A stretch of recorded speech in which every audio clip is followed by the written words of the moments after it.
All right, welcome everyone to our second day of a conference series, Leading Research in the Social Sciences Today.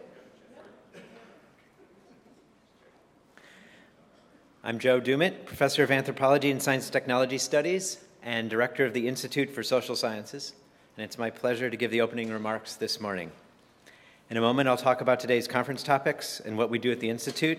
But first, I'd like to take the opportunity to thank UC Davis Office of Provost and Executive Vice Chancellor for helping us establish the Institute for Social Sciences last year in recognition of the researchers in the Division of Social Science who are critical to UC campus' mission of service to society.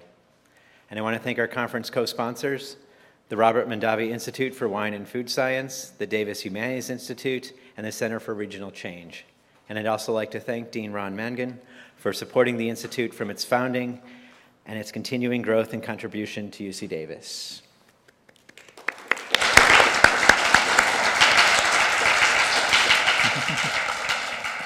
Now, on to our conference. Today, our theme is Society Counts.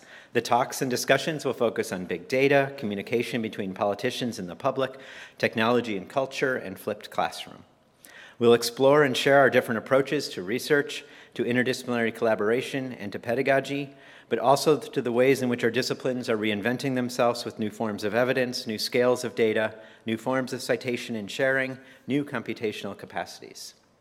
The topics for each day of the conference are what we believe to be the forefront of social sciences research, but the special attention to interdisciplinary collaboration and to how new opportunities are shaping the future of research across disciplines are what our Institute is all about.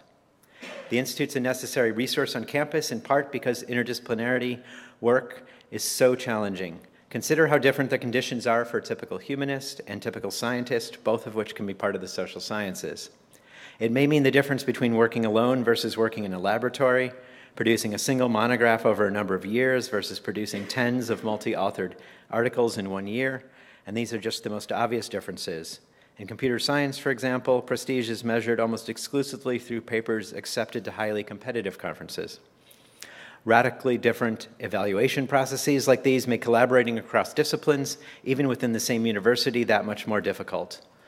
What I've found is that my colleagues in different disciplines are often thinking along the same lines, but in spaces and through mediums that separate them.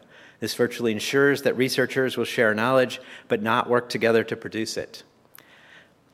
It's to our disadvantage that we think in terms of transfers between fields rather than co-germinations or shared perceptions. Yet, we are all developing tools, maps, software, concepts, interactions, and environments that enable us to begin meaningful exchange. These new tools are making it more possible for researchers to come together to write the text or to see the data. With these tools, knowledge exchange is not secondary to the work, indeed it is the work. And we are learning to work together immersively, virtually, visually, as well as through meetings, to collectively produce truly transdisciplinary knowledge required to solve the urgent problems of the 21st century. The benefits of this are wide-ranging and support the very foundation of UC Davis's heritage and ongoing mission as a land-grant institution. Part of that is a responsibility to ensure our innovations benefit society at large, but we also must provide the very best education we can for our undergraduate student body. Research, especially the kind that ISS supports, plays a central role in both parts of the mission. We are growing Research University. For last academic year, 2013 to 14, UC Davis brought in nearly $704 million in grant awards. Research funding complements our mission to teach and train future generations.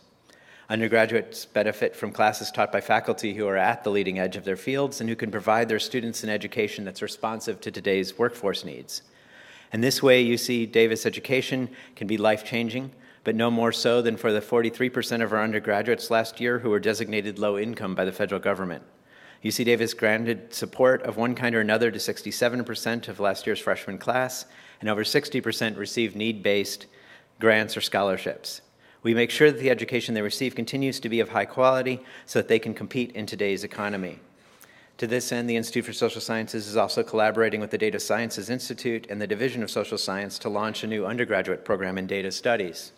We visited 20 companies across Silicon Valley and Northern California and found they would really like to hire graduates of UC Davis who have the critical thinking and big picture skills of both social science and humanities.